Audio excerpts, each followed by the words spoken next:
So, are the Los Angeles Rams still the team to beat the NFC? Are the Tampa Bay Buccaneers primed to make a return to the Promised Land? And can the Cowboys possibly get over that hump to get back to where they want to be?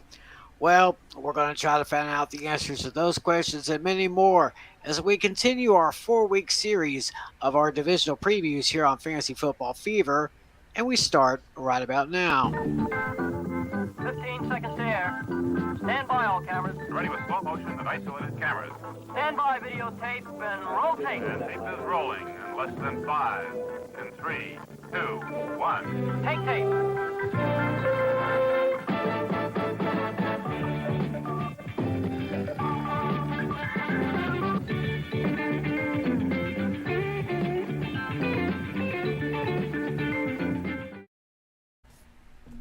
Hey, what's good, everybody? Welcome to another edition of Fantasy Football Fever here on YouTube and on Twitch. It is Monday, August 8th, 2022. My name is Tim McClellan. I'm joined tonight by the host of Hooked on Sports, Mr. John Flynn. How are you, sir? What's going on, Tim McClellan? How are you doing today? We're doing pretty good, we just had the Hall of Fame game, so football is here, even though it's preseason. The excitement's in the air.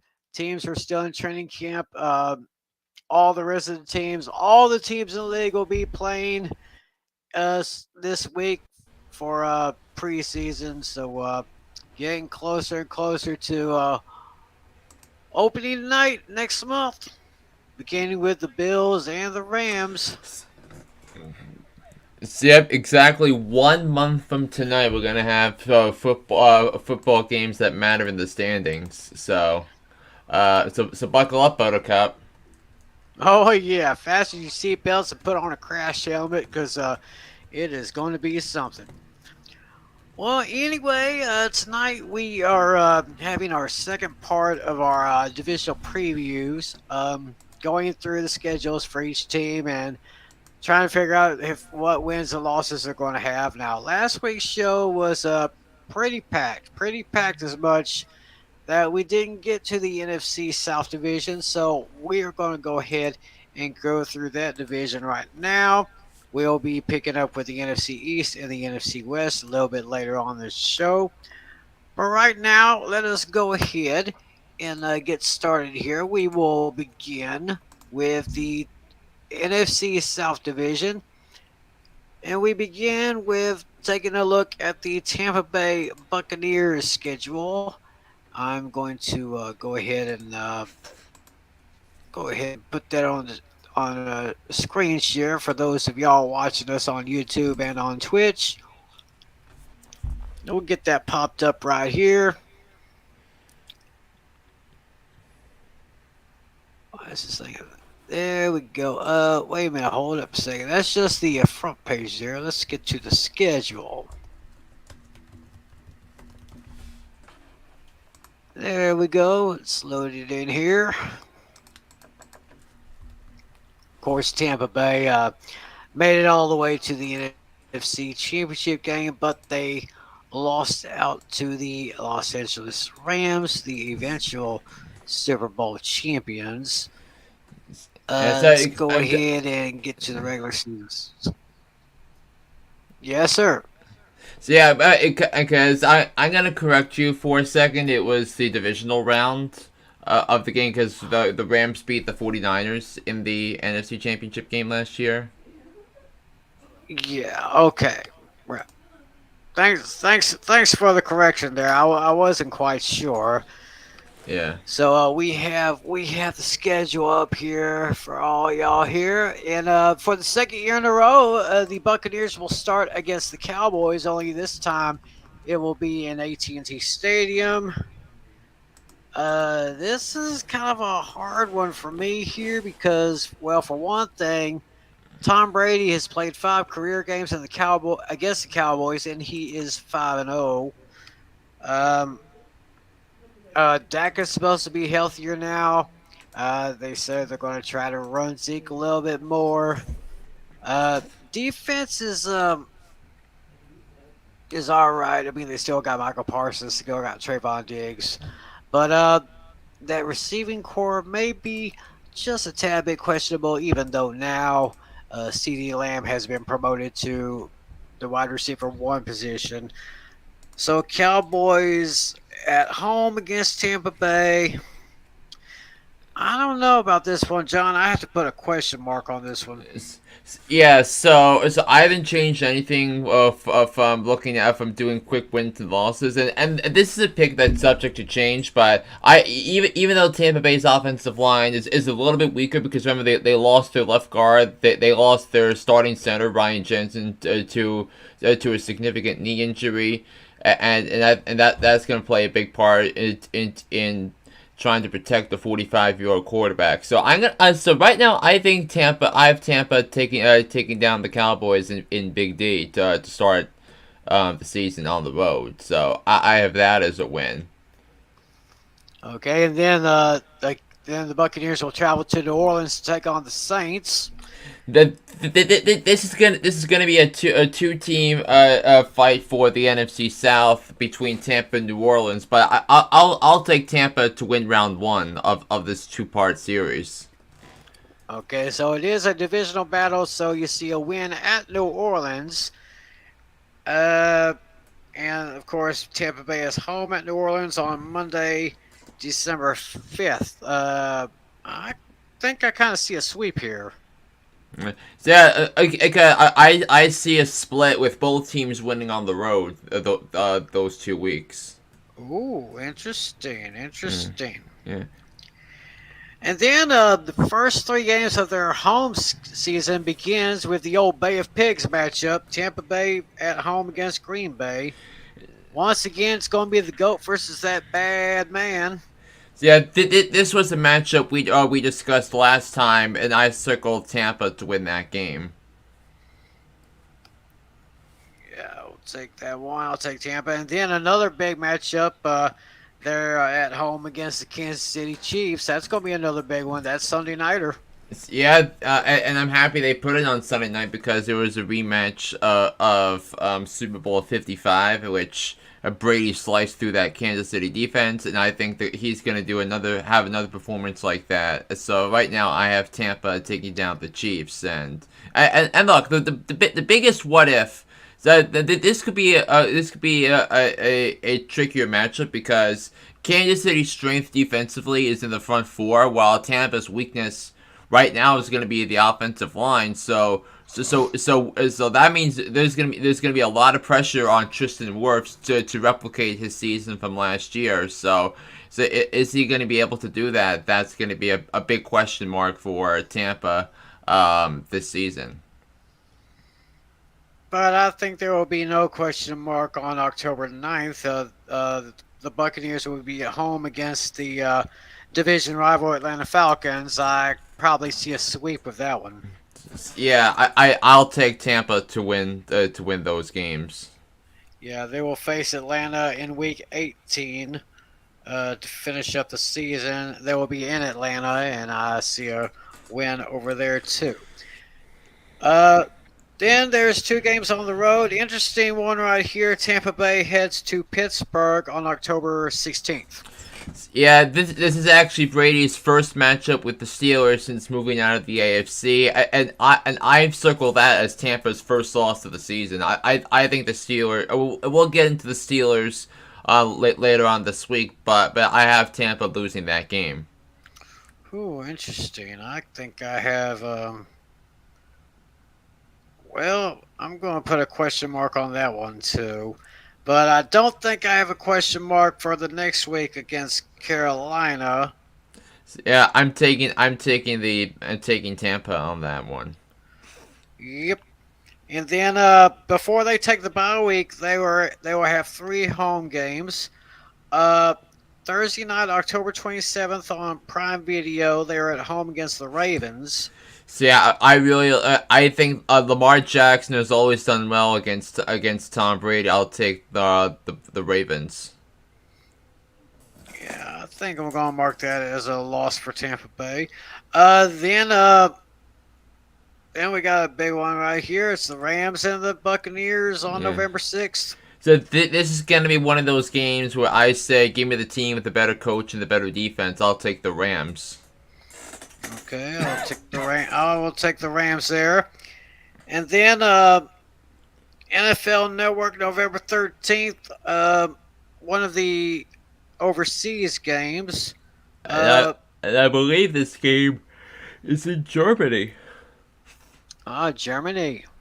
Yeah, and it's a game I'm gonna take the Bucks in. Yeah, I will definitely take the Bucks there. Like I said, I thought Seattle was probably the most disappointing team in the league last year. So I see so far Tampa Bay is pretty good before their bye week in Week 11. When they come off the bye, they will be on the road at Cleveland. I'll take Tampa with 2 weeks off. Yep, and then Tampa's home against New Orleans, and I marked a win for that one. And I marked a loss.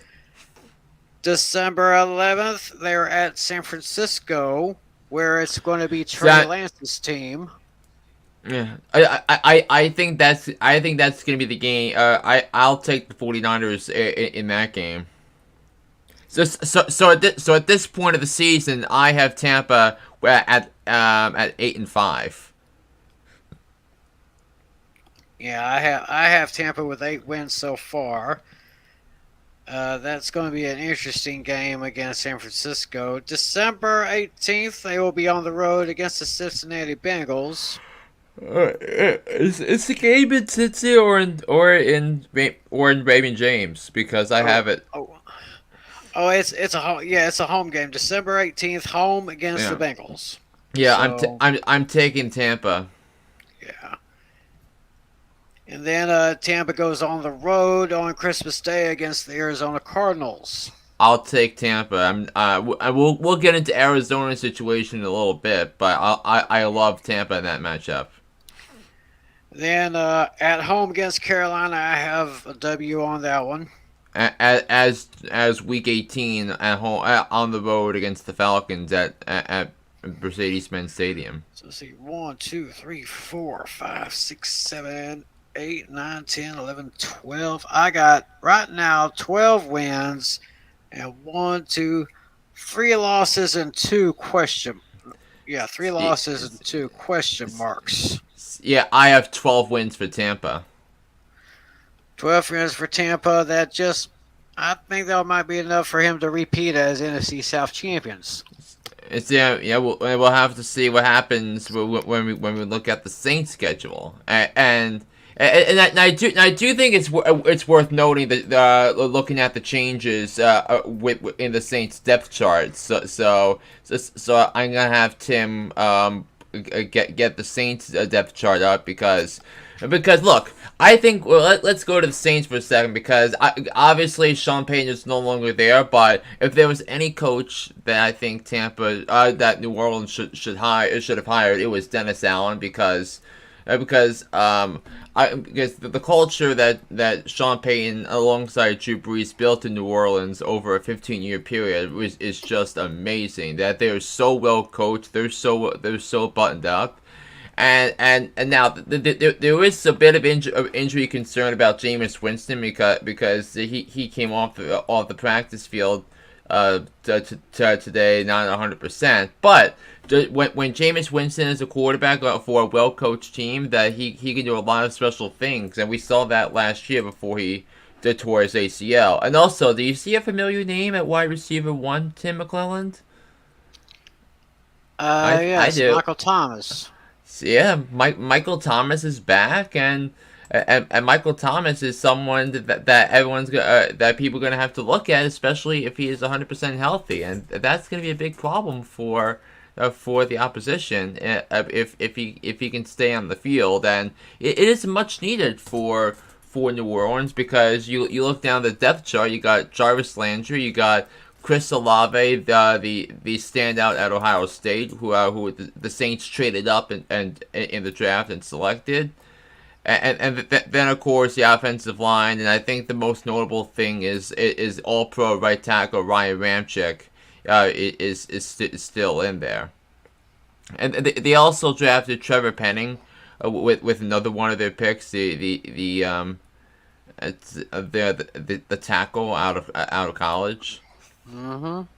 Yeah, and then the defense is terrific too, and Demario Davis continues to be an outstanding linebacker. Cam Jordan is carving out a Hall of Fame career, and even though they lost Marcus Davenport to the Baltimore Ravens, that they got a perfect free safety in Marcus May, who comes over from the Jets. That's going to be an outstanding a safety duel with May and Tyrann Mathieu, who comes in from Kansas City, and the Saints and their front office, they had a tremendous offseason. Yeah, they sure did. They sure did. So looking at the Saints' schedule right now, they start the season on the road against division rivals Atlanta. Yeah, there we go. Yeah. Atlanta in Atlanta.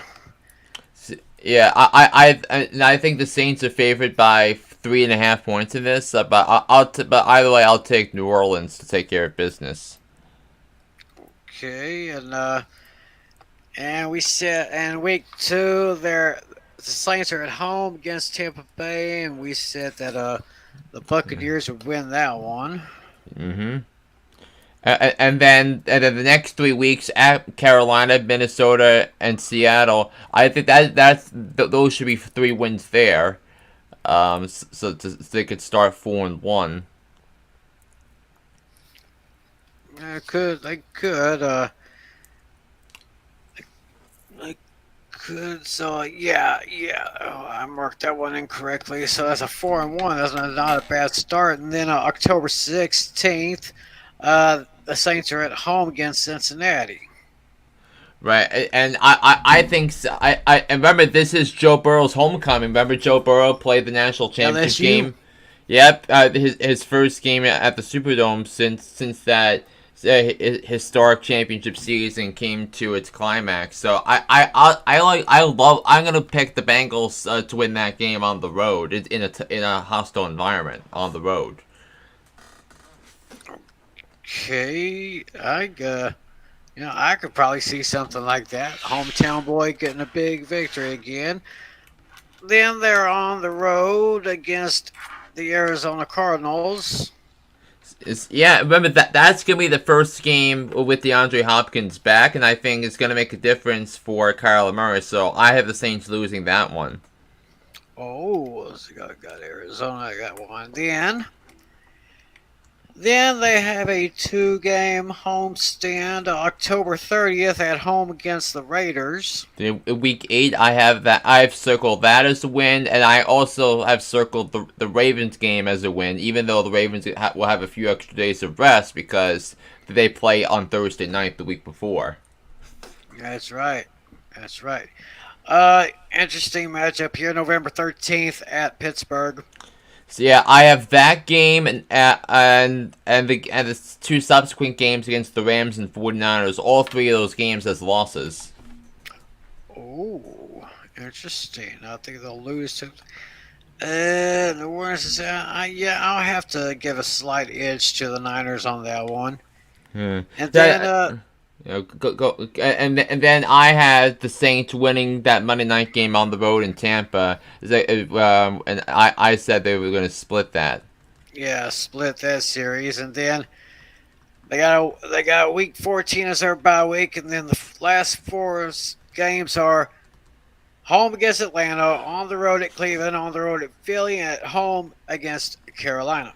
Yes, so I have 3 wins in the last 4. The exception being on Christmas Eve, on the road against the Browns. I think this is going to be the point where the Saints are going to have their backs against the wall here, needing a win to make the playoffs. And I do think the Saints are a playoff team this year. When you look at the roster, when you look at the return of Michael Thomas.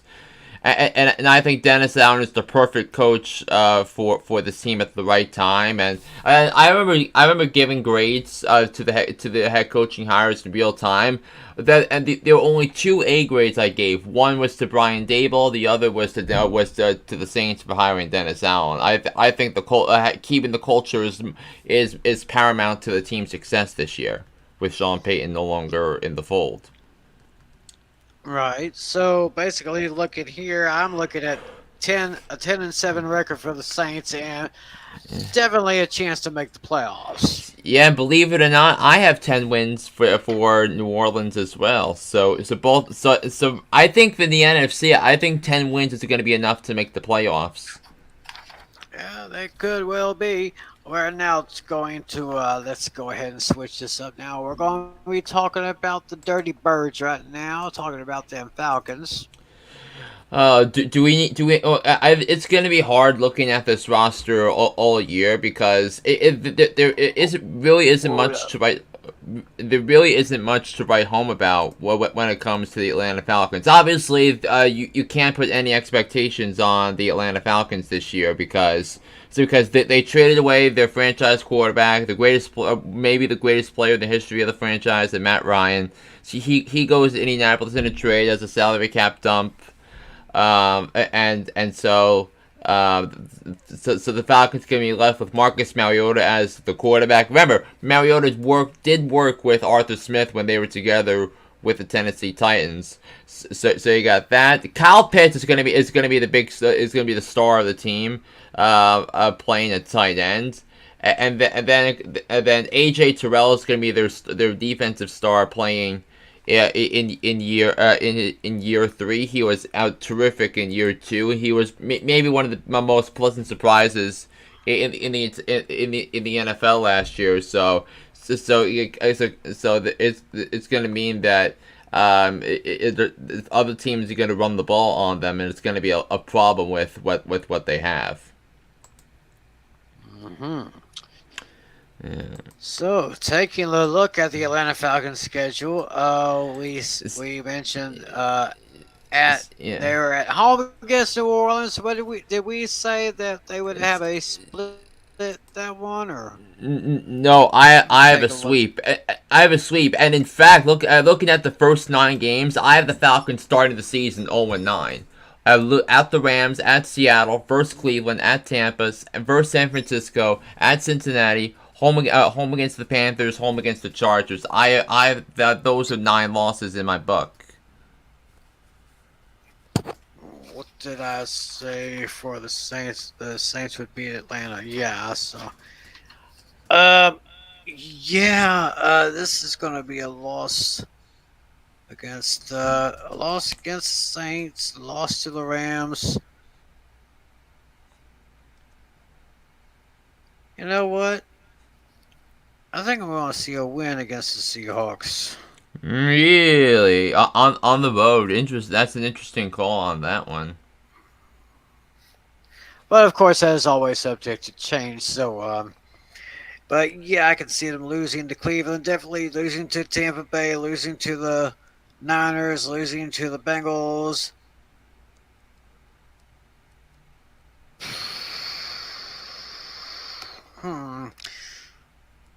Carolina game, I gotta put a question mark on that one. So I'll have to, that's a week 8 matchup against Atlanta. So let me go ahead and put that question mark there on the Panthers schedule. We'll get to that momentarily. Lost to the Chargers, then at Carolina.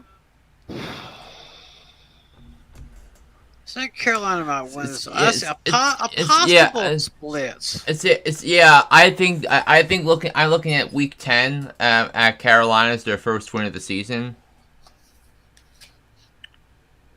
Yeah, so I'm kind of leaning toward maybe a split with the road team winning. Kind of look at that here, but I'm not sure. November 20th, they're at Chicago, and I don't see them winning that one. This was one of the rare wins I had for Chicago because I have that as a toss up, but you look at the Falcons and the Bears as probably the two worst teams in the NFC going into the season. Right. November 27th, the Falcons are on the road against the Commanders. I have that as a win. and then they're home against Pittsburgh before their bye week. I call me crazy, but this is the Mike Tomlin trap game. I think the Falcons will randomly beat Pittsburgh because football. Ooh, interesting.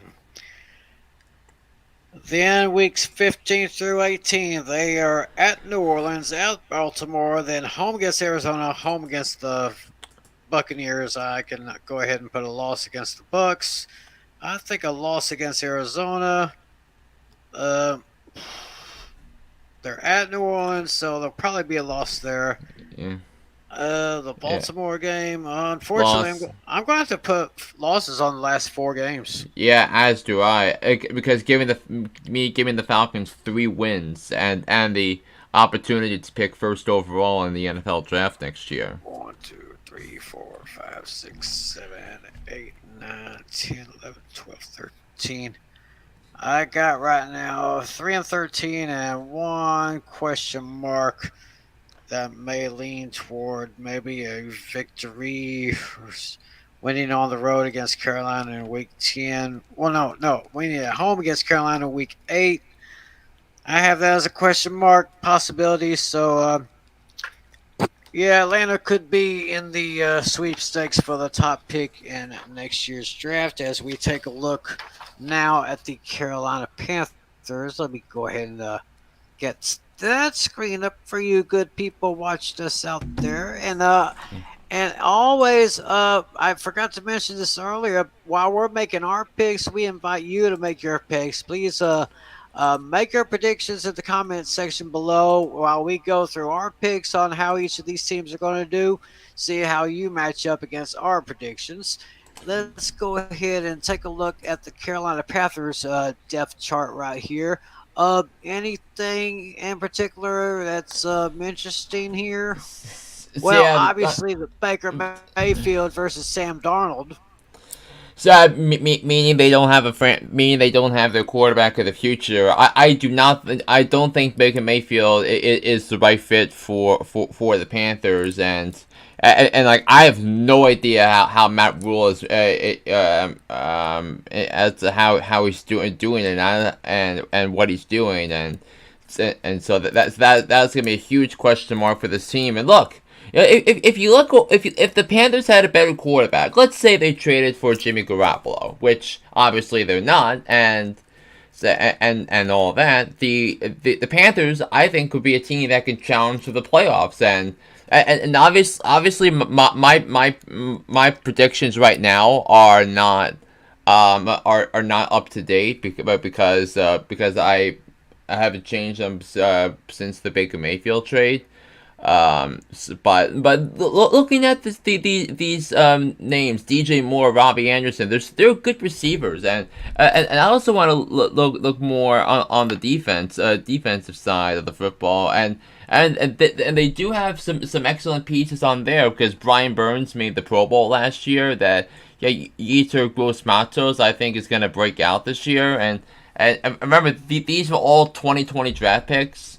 For the Panthers because their plan was to go 7 defensive players with their seven picks in 2020, and the Panthers did have an excellent defense last year. They actually had the number 2 overall defense in terms of yards allowed per game last year. So take it for what it's worth. And by the way, they did most of that without J.C. Horn, who tore his ACL in Week 3 last year. So the Panthers are going to be a tricky team to face, but if you can score 20 points against this Panthers defense, you have a very good chance to win games. And speaking of games, let's go ahead and run down the Panthers schedule. They open at home against the Browns. Which is going to be one of the juiciest matchups of the week, because the VP of NFL scheduling was on Mad Dog Sports Radio last month. So I was thinking that Baker Mayfield would be traded to the Carolina Panthers and set up a delicious Week 1 matchup with Baker Mayfield going up against the team he's quit on. But I have Cleveland winning that one, and then I have them losing week 2 on the road to the Giants, and then week 3 at home against the Saints. I have them starting 0-3. Yeah, I can see them starting 0-3 too, as well. They'll be home against Arizona on October 2nd, and then October 9th against home against San Francisco. So you got two big NFC West rivals right there. I could probably see. Yeah, this is probably going to be wrong, but before the Baker Mayfield trade, I had them only winning 3 games versus Arizona, against Atlanta, and against Detroit. But I know a couple of these of the rest of the games will probably be wins for Carolina, just because they're somewhat better at the quarterback position, and they don't have the worst starting quarterback in the NFL. So. I'm gonna have to put a question mark at home against Arizona. I could probably see San Francisco getting a victory there, and I can also see the Rams beating the Panthers at home in LA. So that's another loss. And Tampa Bay. What did we say about them? Were they gonna Loss. Yeah. Oh, it's the 2 losses against. Yeah. So we said that the Bucks were gonna sweep the Panthers. Let me go ahead and mark that down here. Tampa Bay will. The Panthers will be in Tampa Bay on New Year's Day. I put a question mark on the road against Atlanta, then on the road at Cincinnati. Mm-hmm. That's probably a loss. That's probably gonna be a loss right there. Then at home against Atlanta. We said they'd split. Yeah, so said Atlanta would win. Actually, I said so that's gonna be a loss there. November 20th at Baltimore. Yeah, we know where I'm going with that. Yeah, probably with the Ravens, I think, though. And then they're at home against the Broncos with Russell Wilson as their new quarterback. Yeah, that's gonna be a lot of fun handling those in our Super Bowl rematch. Yeah, so I'm going to give the edge to Denver on that one. So I've only got maybe at least one win before they reach their bye week on week 13. Week 14, December 11th, Panthers are on the road at Seattle. I cannot see the Panthers winning there. December 18th, they're at home against the Steelers. Yeah, this could be another Mike Tomlin trap game, but I just think that's too important for the Steelers not to lose. I'll take the Steelers. I have the Steelers winning that game. I said they get the win at Detroit, and we talked about maybe getting a win at Tampa Bay.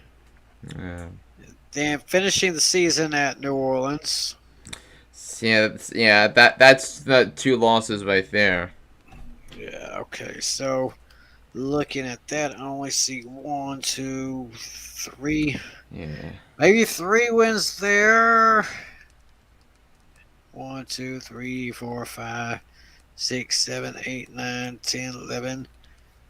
3 wins, 12 losses, and I got how many question marks? 1 and 2, so 2 question marks. So actually, the Falcons and Panthers, from what I see here, 3 and 13, they could end up in a tie, maybe. Maybe. Mm-hmm. Just not promising anything, but once again, I see Tampa Bay winning the division, but keep your eyes on the New Orleans Saints because, as you said earlier, they do have a chance to make the playoffs, and I guess that would be pretty good from for when I've got there in my picks. So I'll keep an eye on the Saints this year. They might be better than No. last year. Yeah, keep an eye on the Yeah. Saints. Yeah, So and you know, and how I say coach matters. I think this season coach matters for the Saints. oh, absolutely, absolutely. Well, that's the NFC South. Let us now go to the NFC East, and we will begin with my team. Naturally, your Dallas Cowboys. Yes, and some serious changes on the depth chart, especially at wide receiver, since now Amari Cooper is playing with the Browns, and Cedric Wilson is now with the Bengals. So we have James Washington. We got him from the Steelers, but he suffered an injury last week during training camp. Said he'd be out about 6 to 10 weeks. Um, Michael Gallup, he's our number 2 receiver. He got injured. We say he is definitely out for week 1 against the Buccaneers, but would have a chance to come back in week 2. Uh, we still gotta try to get a we get a we still gotta try to get a contract extension for Dalton Schultz because I think he was probably the second best receiver the Cowboys had behind C.D. Lamb. Right. I tend to agree with that. Watching a lot of the Cowboys last year. Yeah, yeah. Dak Prescott says he's healthy and he's good. Zeke Elliott, his numbers, yards per game, yearly average have gone down ever since his rookie year in 2016. We still got Tony Pollard here.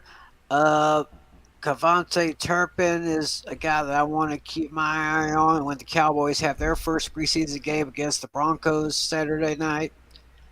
And looking at the defense here, well, we still have Tyron Smith. We got Tyler Smith that we drafted earlier this year. Yep. The Cowboys spent their first round pick on an area of need, and one of the two areas of need was to replace a departing guy. Yeah, I think we let go of Connor Williams. I think can't remember what it is, but we still got Zach Martin. He's probably one of the best offensive linemen the Cowboys have ever had since Larry Allen. Mm-hmm. That's just my opinion there. And we have DeMarcus Lawrence. He's got to really pick it up this year. Carlos Watkins, Neville Gallimore. I can see a bounce back year for him. Dante Fowler Jr. We got Anthony Barr from trade earlier this week. Yeah, that was a newcomer, someone who was not on the roster previously when we last talked about the Cowboys. But how much left does Anthony Barr have left in the tank? That's gonna be the question about his season. Then Van Resch, can Parsons repeat his defensive rookie of the year performance? And then I have concerns about the secondary because I know the Diggs had a great season, but he is such a liability on defense when he's not making plays, and it was especially against the better teams. Yeah, and that's going to be interesting here. So we still have Brown Egg as our punter.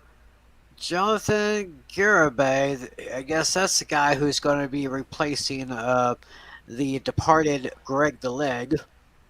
Greg Zerline, who's now with the Jets. Zerline with the Jets. Interesting. Well, let's go ahead and run down the schedule for the Cowboys. Again, they start the season against the Buccaneers, only this time it's at AT&T Stadium, but we've already mentioned that Tampa Bay will probably most likely get this win. However, I predicted an upset Wait a minute. Did I put a question mark on that one? Did I? Yes, I did. Yes, I did. So Yeah. just depending on what happens between now and week one, I'm just going to put a question mark here. Then the Cowboys are at home against the Cincinnati Bengals. I'm gonna have the next three games as wins versus Cincinnati at the Giants on Monday Night Football with Joe Buck and Troy Aikman, and then Week 4 against Washington. Week four against Washington. Then they're on the road at Los Angeles. I cannot see the Cowboys winning there.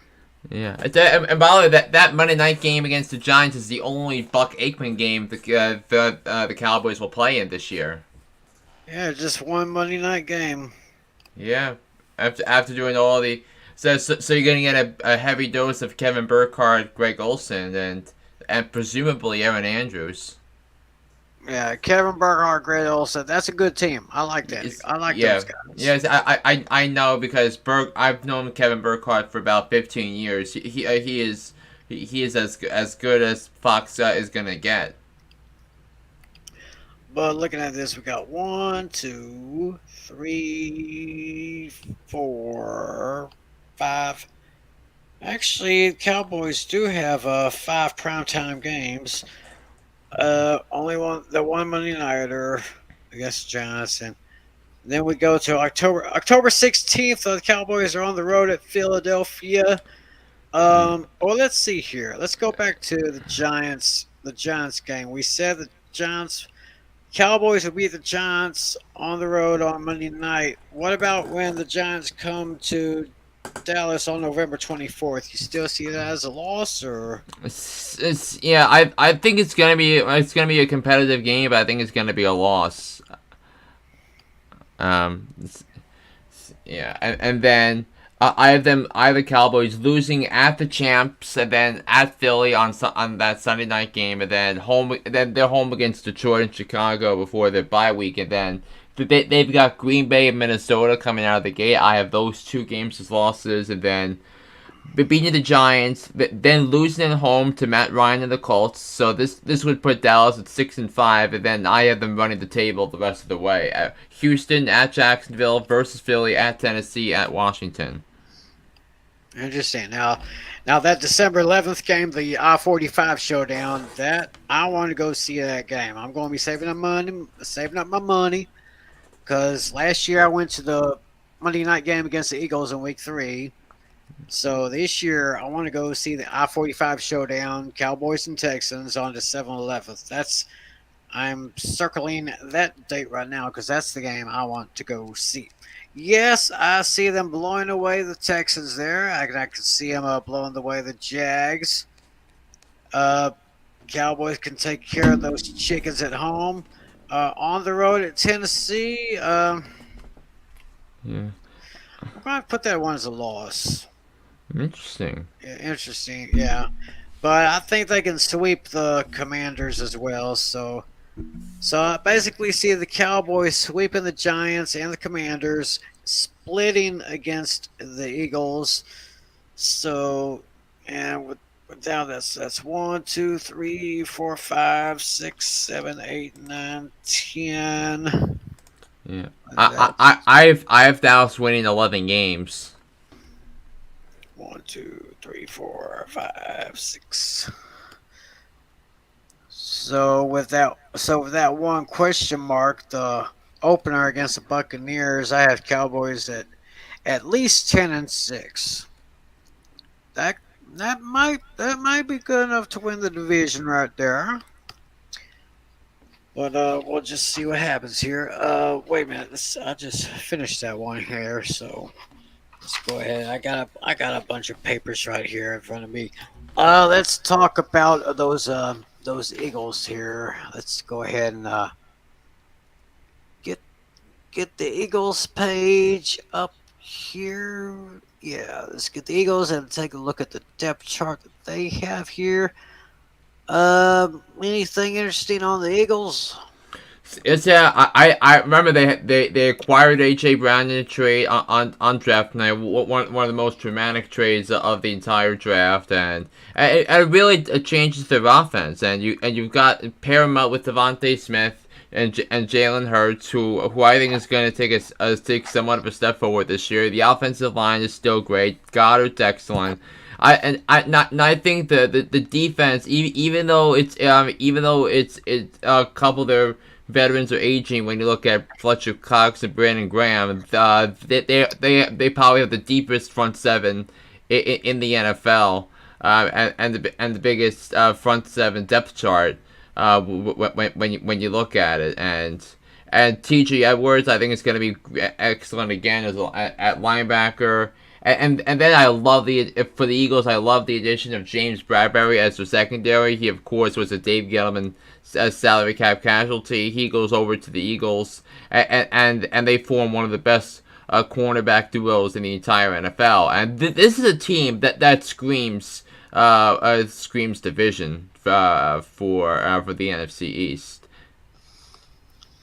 Yeah, I've heard a lot of people saying that the Eagles. I hear it may even come down to maybe either the next to last or the last game of the regular season that will determine either if the Eagles or the Cowboys will take the NFC East.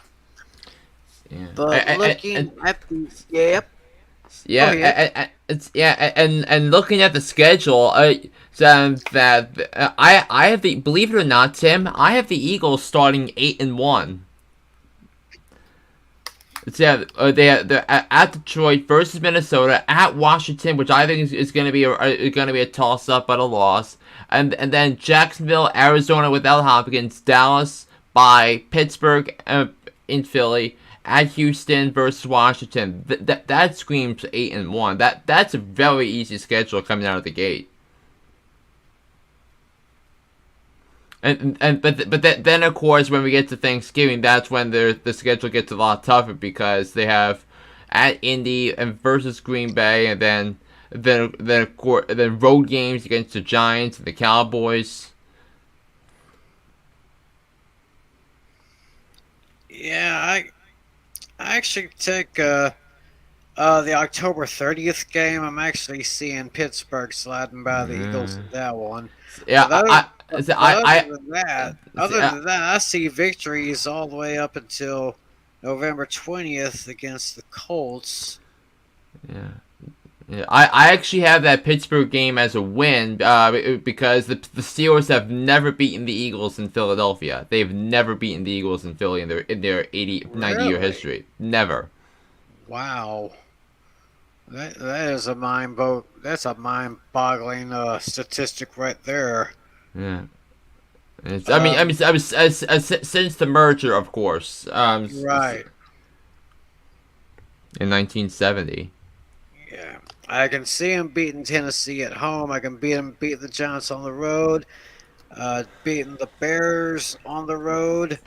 At Dallas, I see Dallas winning that one. Home against the Saints. I labeled that as the loss because I have the Saints winning. That one.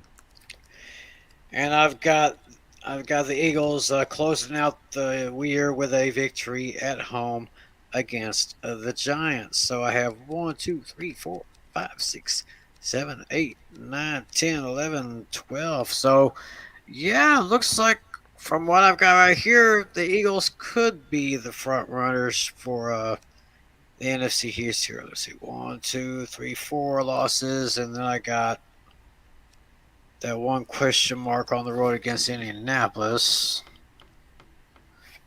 So this looks pretty interesting for the Eagles here.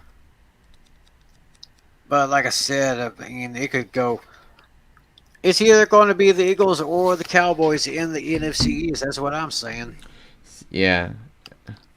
So yeah, and going through the last 8 games on mine, because I said Eagles would start 8-1. I have them losing to Indy, lost against the Aaron Rodgers and the Packers on Sunday night, win at home against Tennessee in AJ Brown's first game against his old team, a loss against the Giants on the road, a win at the Bears on the road, a loss against Dallas on the road on Christmas Eve, loss at home to New Orleans, and then win at home against the Giants to get them to 11 wins. Wow, yeah. Yeah, so at Dallas on Christmas Eve, that's gonna be absolutely wonderful. That's going to be a huge game. Huge game. That'll probably determine the division right there. Basically, All right, now we're going to talk about the Washington Commanders. Let's go ahead and get their page up.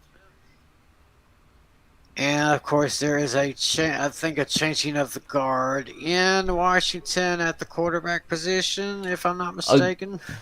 again, and this time they're going to try Carson Wentz. And we learned last year that Carson Wentz, after the injury, is only basically a game manager at best, and it's not really going to bode well against the tougher competition. Now, they made news recently by extending Terry McLaurin, which Terry McLaurin is the unquestioned leader of this offense, and then we'll see what happens about Logan Thomas going forward. The defense needs to improve, and the Commanders spent so many draft picks, first round picks on that defensive line, and you look at Young, Allen, Sweat, Payne, Jamin Davis. They've really got to step it up. But William Jackson III had a really good second half, and he got this Washington defense turned around. They actually were one of the better defensive teams in the NFL in the second half of the season, which was lost in the shuffle because they were bad offensively. But it's something to look out for Jack Del Rio's defense. Yeah, that defense, which 2 years ago was probably the best in the whole NFC East, but of course that was the year when the NFC East was pretty much the NFC least because it was the worst division in the league at that time. And basically, the Commanders, well, then they were called the football team. I guess they won it by default, I guess. Yeah. But looking at the schedule right here, I actually see the first two games at home against Jacksonville and on the road against Detroit. I see those games both as wins. Then I see them losing at home to the Eagles and then losing on the road to the Cowboys. Let me pull up my schedule. So what do you have for the Jacksonville, Detroit, and Philly? Jacksonville and Detroit, I have those games as wins for the Commanders, and then I have them losing at home to the Eagles and on the road to Dallas. Yeah, so both of us have Washington starting 2-2, but I have the Washington beating Philly, but not Jacksonville. Then as we proceed, they're at home against the Tennessee Titans. I actually have that as a win, believe it or not. Oh, win here, okay. And I can definitely no, I'm actually going to. This may sound crazy, but I think the Chicago Bears could beat the Commanders at Soldier Field. Yeah. No. But I have Washington winning that game. So which would give them which would be a needed win at the time because a matchup with Aaron Rodgers and the Packers would be looming, in which I would take the Packers to take care of business. Right. Then the Commanders go on the road to Indianapolis. Said I'll take the Commanders to win the Carson Wentz revenge game.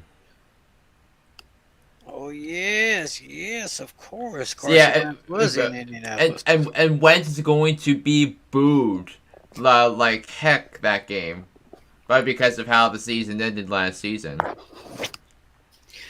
Then Commanders are at home against Minnesota on November 6th. Yeah, I have Washington going 0-4 November. Oh, for November, huh? Mm-hmm. Lost to there, lost to Philly, losing to Houston, losing to Atlanta.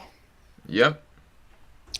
And then December 4th, before the bye week, Commanders on the road against the Giants, which I could probably see them getting back in the win column there. So yeah, I have the Giants losing both matches to Washington. Then they on the road Christmas Eve against the Niners. I don't quite think the Commanders can take care of the Niners, so I have to mark that as a loss. I actually have that as a win, actually. Ooh. So because there's always these random upsets, and I think Washington needing a win at this point, needing a win to stay alive in the wild card race, so that they get one. But week 17 and 18, I have them losing at home to both Cleveland and to Dallas, leaving them with 8 wins. 1, 2, 3, 4, 5. I got 5 wins. 1, 2, 3, 4, 5, 6, 7, 8, 9, 10, 11. 5 wins, 11 losses, and that questionable game. I think my questionable game is December 4th on the road against the G-Men. Yeah, and I have them with 8 wins and 9 losses. And speaking of the G-Men, that is the team we're going to be talking about now. Yep. I'll just go ahead and get this over here. We talked about my boys. Now let's talk about your boys.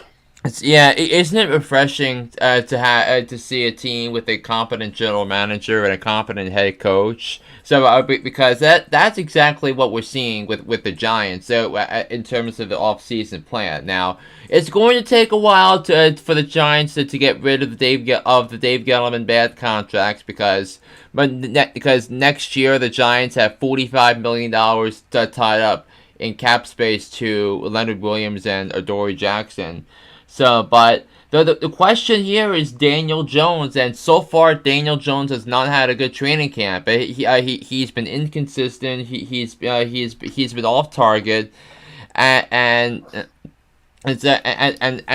really that his most trusted target, Darius Slayton, has fallen off after a strong rookie season. Now, I think Saquon Barkley is going to be a rock star once again because he had a normal offseason. But I think he's going to be the star of this offense. But the Giants not picking up the 50th option for Daniel Jones speaks volumes. That the Giants are going to be picking a new quarterback, and I wouldn't be surprised if Tyrod Taylor starts games for the Giants this year because unlike Daniel Jones, Tyrod Taylor protects the football. And Daniel Bellinger is going to be the starting tight end for the Giants this year. Now, it was a huge hole left on the roster after Evan Ingram left. To join the Jaguars, but the Giants spent, I believe it was a 4th round pick on Bellinger, but hey, Mark Andrews of the Ravens was a 4th round pick, so that's something to keep in mind there. Now the offensive line, the two names are Andrew Thomas, the left tackle, and then Evan Neal, the right tackle. Evan Neal was the 7th pick in the draft. Mark Lewinsky comes over from the Colts. John Feliciano comes over with the from the Bills alongside Brian Daboll. So, but it's going to take a while for the Giants to fix up that offensive line. But defensively, I think this is going to be going to be interesting because Blake Martinez comes back after tearing his ACL in Week 3 last year.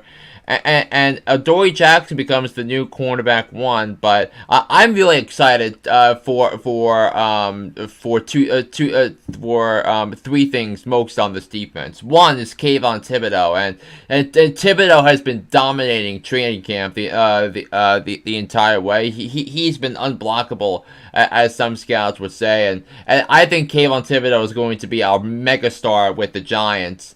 And props to Joe Shane for taking Kayvon Thibodeau when he did, because remember the first 4 picks of the draft before the Giants had him were all defensive players with Trayvon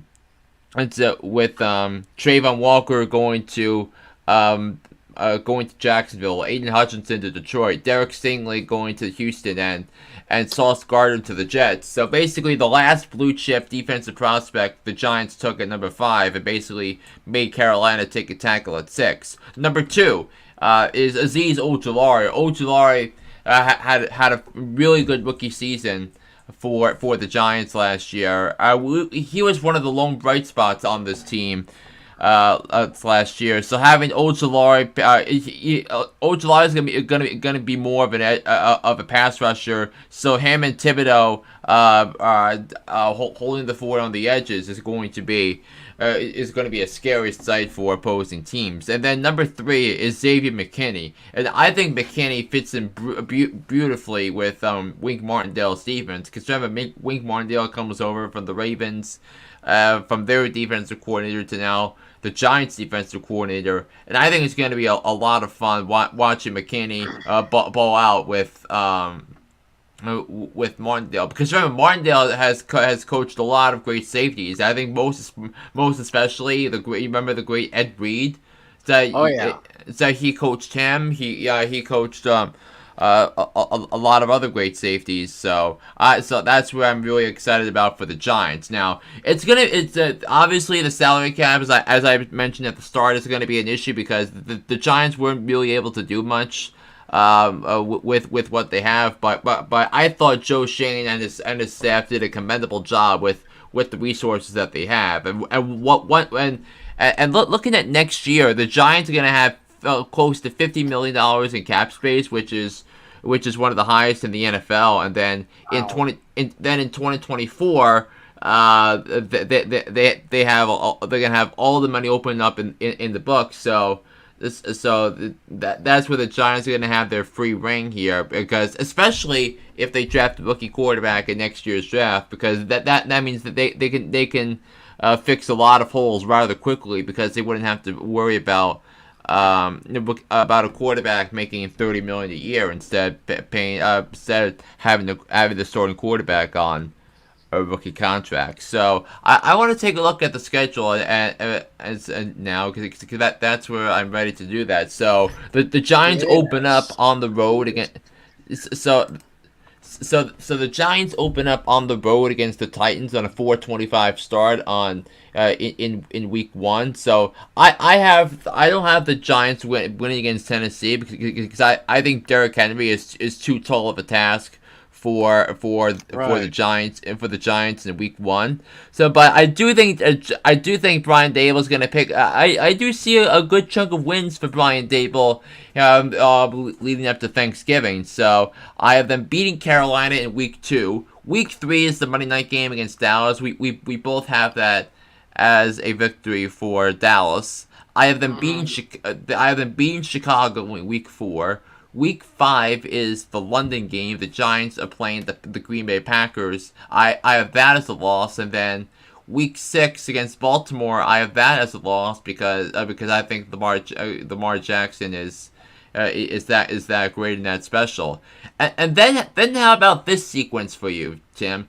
It's at Jacksonville, at Seattle, bye week, home against Houston, home against Detroit. I see that as a 4-game winning streak, which would put the Giants at 6-4 going into Big D on Thanksgiving. Which if my correct predictions were correct, it would be a huge game in terms of playoff implications. So, but I have the Cowboys are locking up the season sweep of the Giants.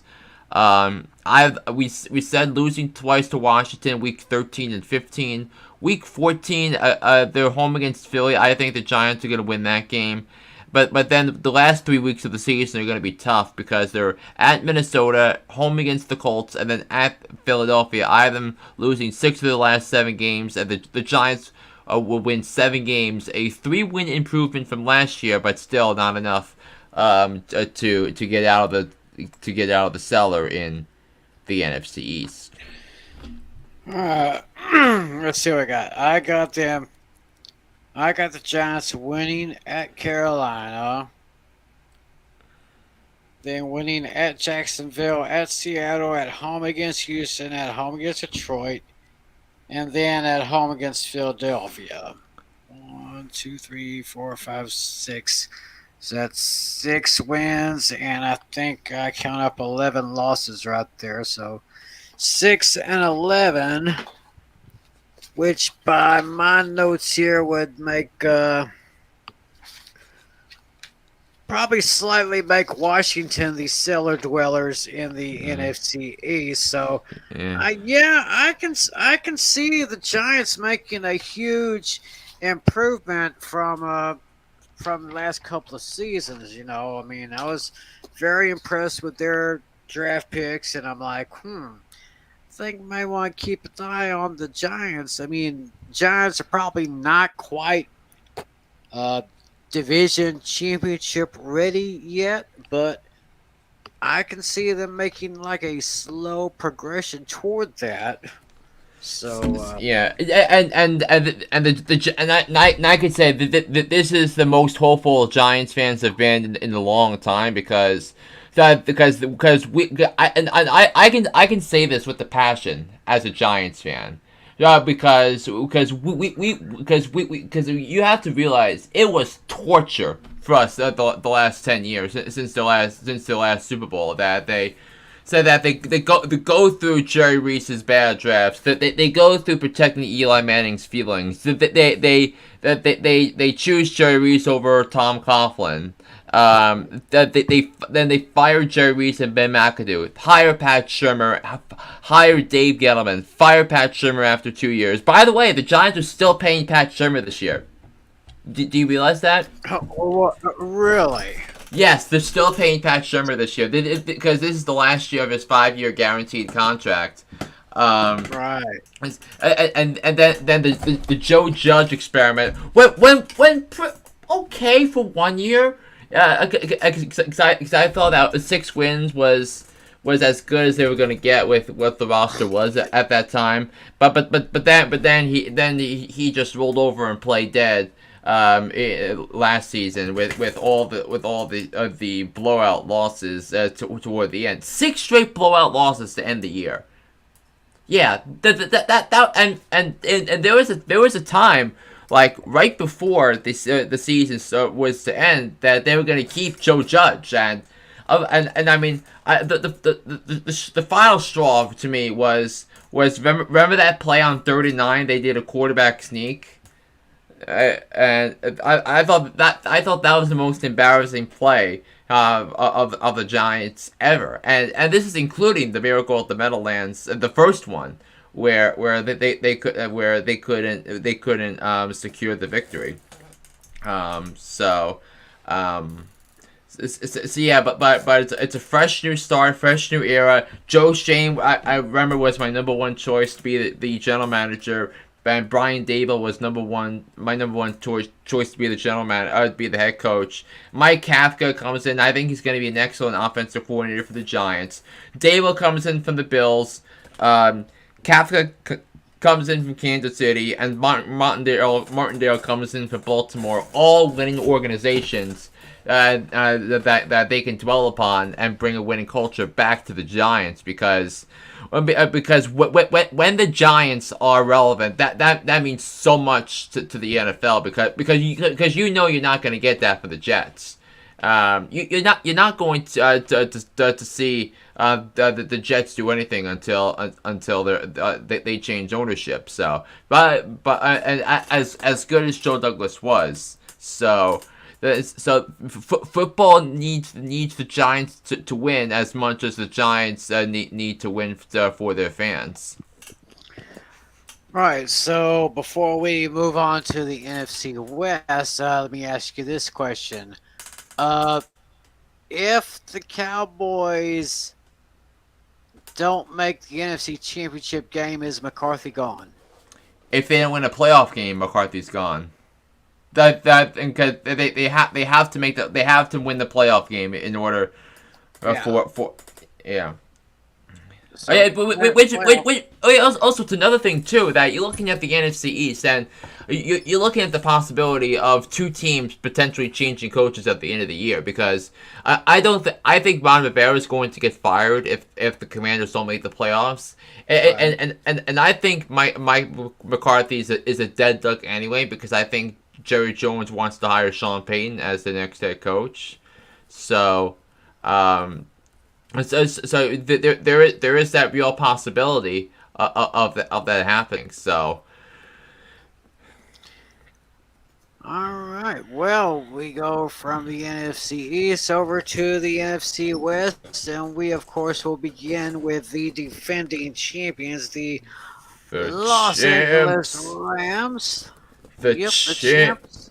Something I hope to say next year when I win the fantasy football championship. All right, let's take a look at the depth chart for the Rams, and I don't think really much change. I mean, they still have pretty much the core. I mean, they brought in Allen Robinson to be their number 2 wide receiver. They have the salary cap to do that. They have Cam Akers healthy. They have Darrell Henderson healthy. Cooper Kupp, Matthew Stafford. He does have a shoulder issue. So Sean McVay said in his press conference, and talked to the press late last week, and he said it's a motion that he's rarely seen from him. So it can be an issue, but not right now. But look at the weapons that that the Rams had with Higbee and Robinson and Van Jefferson and Cooper Kupp and so much. And also, I love the Kyren Williams pick. He out of Notre Dame. He was a beast for Notre Dame, and the Rams got him in the 5th round. But then how about the defense under Raheem Morris? It is just a thing of beauty. Aaron Donald, one of the greatest defensive players to ever play the game. Leonard Floyd, excellent linebacker. Bringing in Bobby Wagner. Bringing in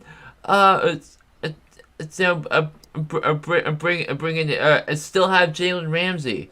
As a star, the Rams have so much talent on that defense. It's just not fair. It's just not fair to the opposition.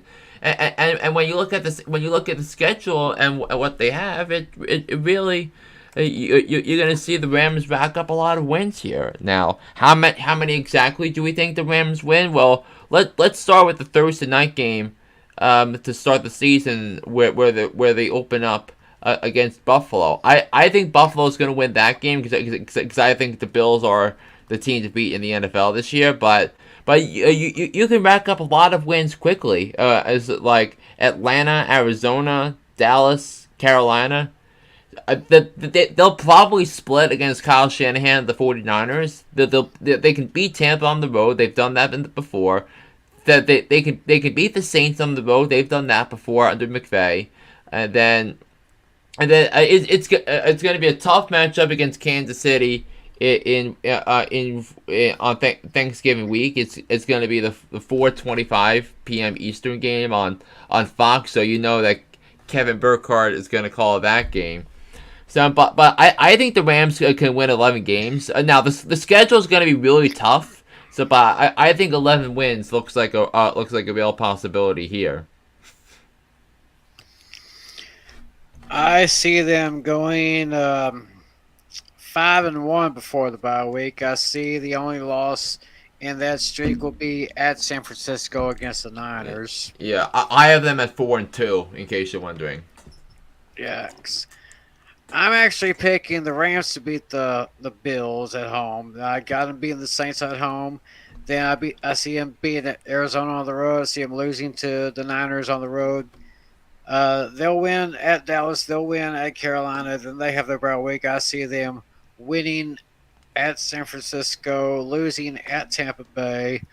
I could probably see them winning at home against Arizona, losing on the road at New Orleans. The Kansas City game, I'm just going to give a slight edge to the Rams on that one. I have them losing at home to Arizona, winning at New Orleans, losing on the road in Kansas City. Then we would go to December. I see them winning at home against Seattle. Yeah, and then a short week at home against the Raiders. I have that as a win, and then it would set up the Monday night showdown with the Packers at Lambeau Field. I do have the Rams winning on the road in that one.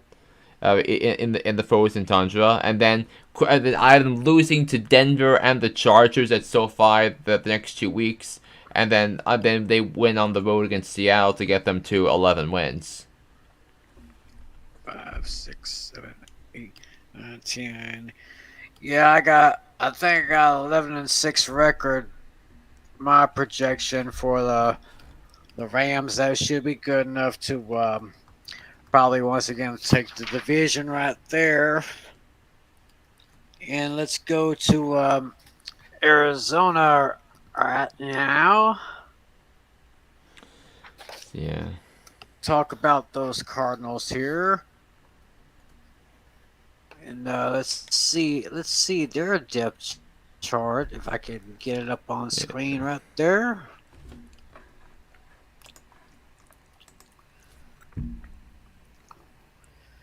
So Kyler Murray decided. Well, we discussed the contract for Kyler Murray, which was, in my opinion, is still kind of insane.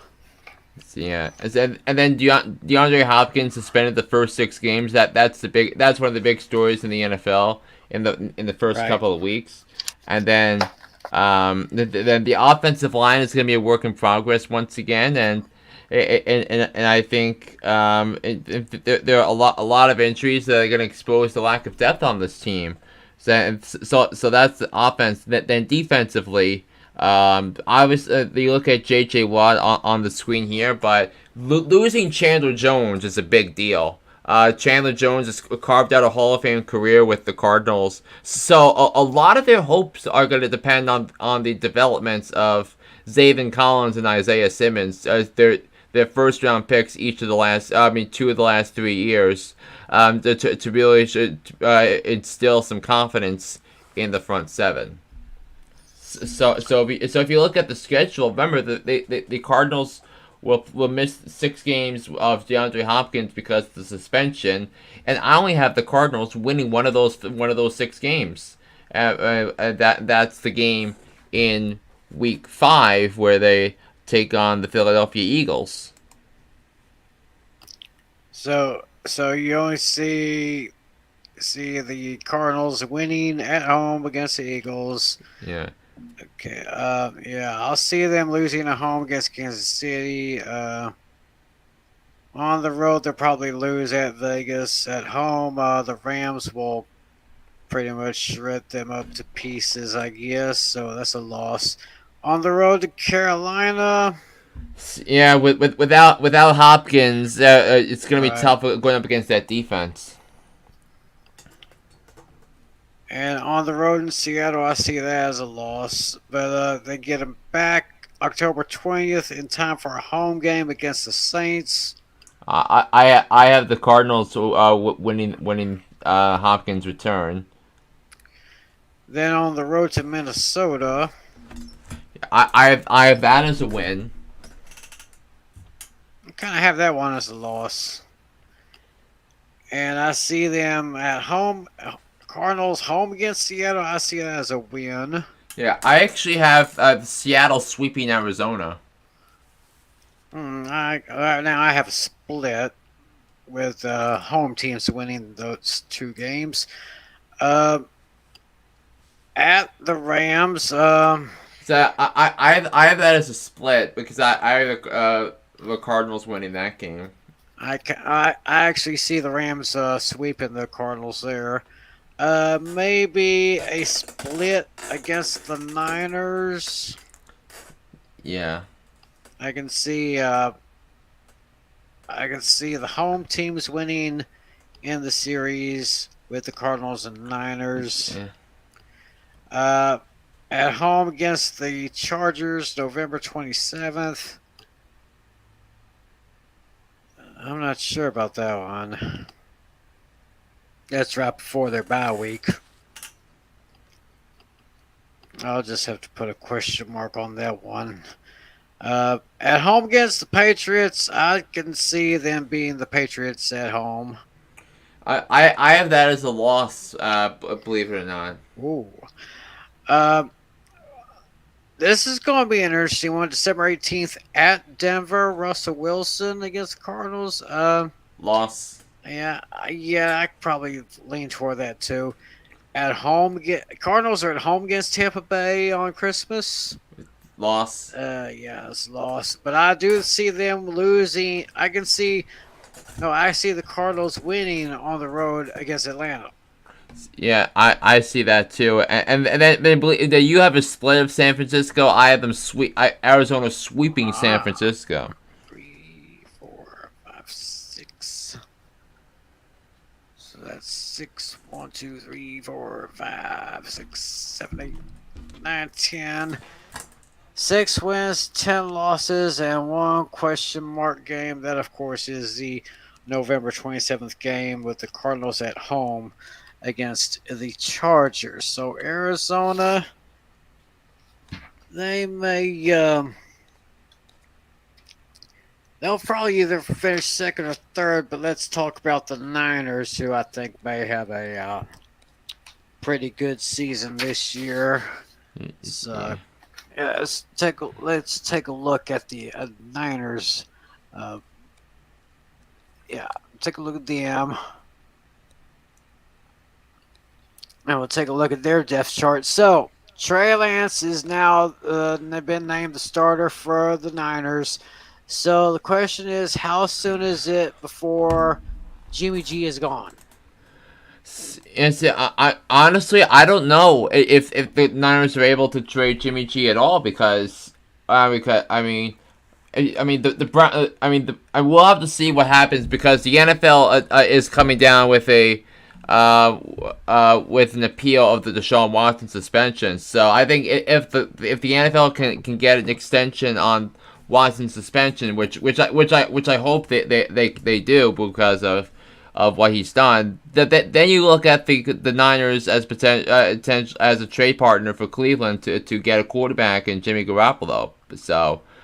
But I digress. But this is an excellent roster, and I think Elijah Mitchell is going to run for over 1,000 yards this season. Deebo Samuel is back under a new extension, and George Kittle is healthy. Kyle Juszczyk healthy. Trent Williams is coming off perhaps the greatest season ever for left tackle. And he meant everything to the 49ers last season, and so I think that's going to be a name for discussion. And of course the defense. How could you not love Nick Bosa and Fred Warner? Fred Warner is one of the best linebackers in the NFL. Nick Bosa, Eric Armstead, and then they're gonna have to see if they can get some production from their secondary. So on to the schedule where when I did the wins and losses earlier this season, earlier in the off season, I have San Francisco starting 7-0.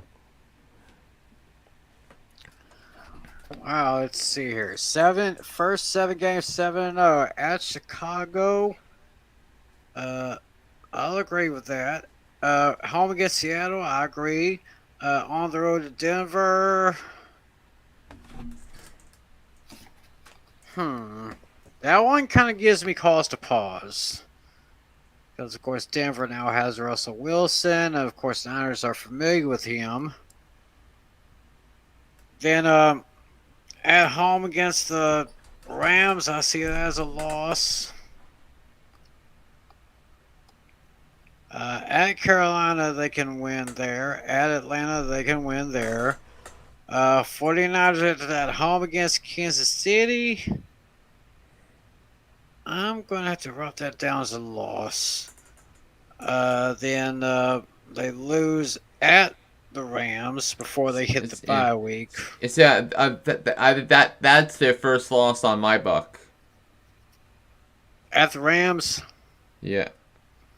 So at the bye week, what do you have for San Francisco? So before the bye week, I've got 4-3 that I got wins at Chicago, home with Seattle, on the road to Carolina, on the road to Atlanta. The one road game, week 3 against the Broncos, I'm still kind of on the fence about that one. But after bye week, What, are you kidding me? 1, 2, 3, 4, 5 home games in a row? No, they have it's well technically the 49ers will be the road team for the Monday night game in Mexico City on November 21st. But yes, four out Ah, of four out of five at home. They don't play a true road game for 6 weeks after their bye. right. So, I can see the Niners probably beating the Chargers. Yeah, I have that as a loss. What did we say about the Cardinals series It's against yeah, the Niners? I it's yeah. said It's, lose at home. The road teams would win. So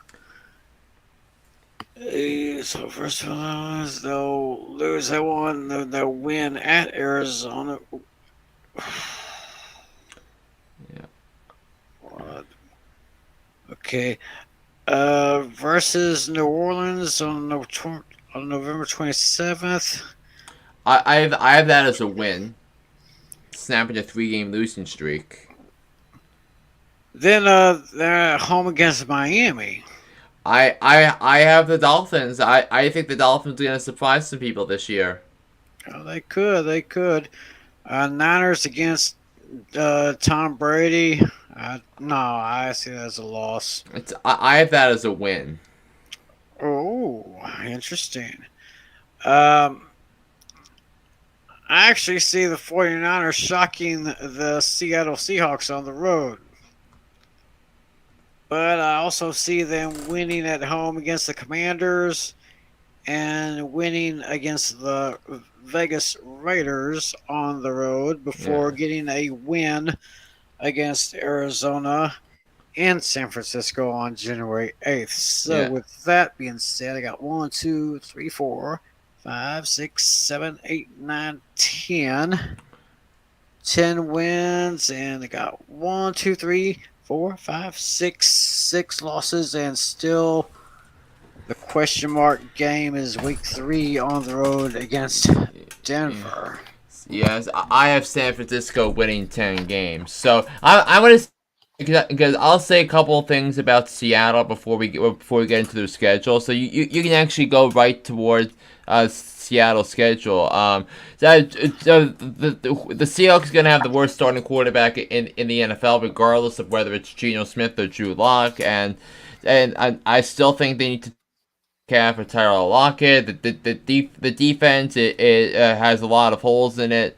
I do want to see some development from Jordan Brooks, their linebacker, and then Jamal Adams. He looks neutralized. Because the Seahawks wasted a couple of first round picks, for him, and I think this is one of the trades that John Schneider would like to have back. So let's go to their schedule now. I have 5 wins on their schedule. Week 3 at home against Atlanta. Week 6 and 9 against the Cardinals. Week 14 against Carolina, and Week 15 against San Francisco. So those are my 5 wins. Okay, let's see here.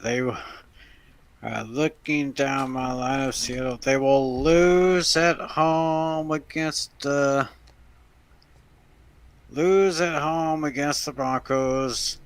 Lose at San Francisco. They will win at home against Atlanta. Uh,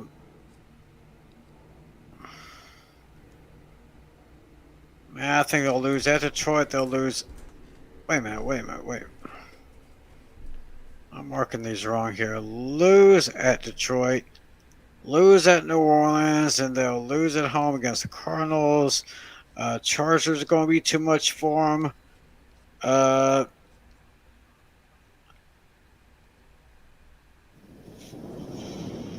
Yeah, lose against Giants. Lose against lose against Tampa Bay. I guess. Wow. I only see them winning at home against Atlanta, on September 25th, and they can beat the Jets on New Year's Day at home. Have no chance against the Rams. No chance against the Niners. Home against Carolina, they could probably win that one, but they'll lose. Probably lose on the road to Kansas City. November 22nd, home against the Raiders. I don't see them winning, so I got 1, 2, 3. I only got 3 wins for the Seahawks this year. 1, 2, 3, 4, 5, 6, 7, 8, 9, 10, 11, 12, 13. Yeah, this sounds pretty bad. I got Seattle going 3-14. So yeah, I have Seattle going 5-12. 5-12. Who are the other Who you got them winning against? So twice against Arizona, against Atlanta, against Carolina, against San Francisco. Once. Interesting. So, but once again, Seattle, in my opinion, will be kind of a disappointment here. So, so that's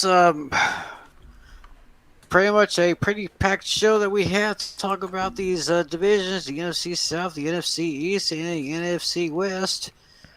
So, is there anything else you want to say before we close up shop for this week?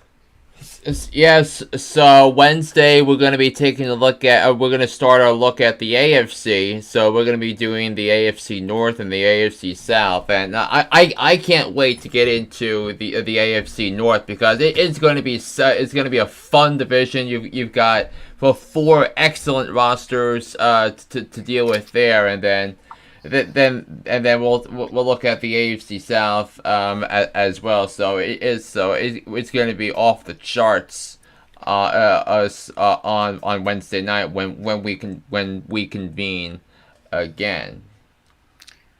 It's going to be interesting. That AFC North is looking like probably the most interesting division of the league right now. But it's interesting, but I don't think it's the most interesting. No, probably not. But, It's part of the AFC West, and you know, if you've been listening to my podcast, you know how much I'm looking forward to the AFC West, and I love that you're saving the best for last. So I think this is going to be a tremendous NFL season, and. Yeah, and that season, as you said, it is was 1 month away, and we're getting closer and closer. So, of course, right about now, you have 2 podcasts per week. So we're not there yet. We're still 4 weeks away from going back to twice a week, but. But once the NFL season starts, it's game time from there. It's that we're gonna be. Right. Yeah, it's going to be game time. So y'all be sure to click on one of those links down in the description area. Y'all be sure to listen to John Flynn with Hooked on Sports when season starts. 2 podcasts a week, one for the NFL and the other for all the other sports. So it's going to be something. And I say this too with the NFL because you have so much material that you have to cover. So that the NFL gets podcasts gets episodes all by itself because it's so many storylines, a lot of attention. The ratings, of course, are ridiculous, even for regular season games. So it's going to be something this season. It's going to be something. So, we're going to be back with you. We're going to be back with you 2 nights from now. This coming Wednesday, we'll start our look at the AFC divisions. We'll go north and south there. Then we got AFC East and West. Then I think we got 32 questions for 32 teams. And then, of course, our big draft night.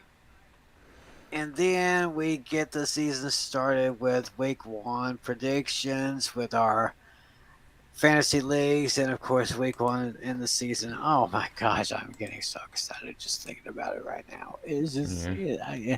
it's just that when the season starts, I start talking in a different language, you know. Mm-hmm. So, all right, but with that, we are going to go ahead and put a wrap on this edition of Fantasy Football Fever. Y'all be sure listen to John Flynn, Hooked on Sports. Hope to see you on Wednesday, John. Yeah, I believe I'm gonna be there Wednesday night. So All righty then. Well, I'll see you there, and we hope to see all of you on Wednesday as well. For John Flynn and everyone at Fantasy Football Fever, my name is Tim McClellan. Thanks for joining us. God bless you all, and as always, be a good sport. See ya. 15 seconds to air. Stand by, all cameras. Ready with slow motion and isolated cameras.